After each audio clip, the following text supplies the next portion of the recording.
Welcome to the KIET podcast, sir. So what is your vision of the department? Vision of department is basically the growth of the students, the holistic development of the students, not in terms of knowledge and skills. We want the student must see the passion in their own career. We are offering the industry-allied courses from the first semester, which is the unique USP of our department. Learning by doing is the best example. So we have added the Center of Excellence as a part of our curriculum.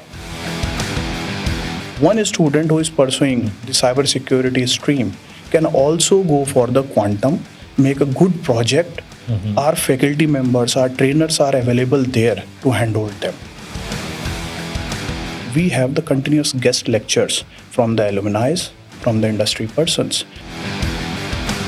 I am happy to share this particular thing that my 50% of the faculty members are AWS and such type of certified from the industry.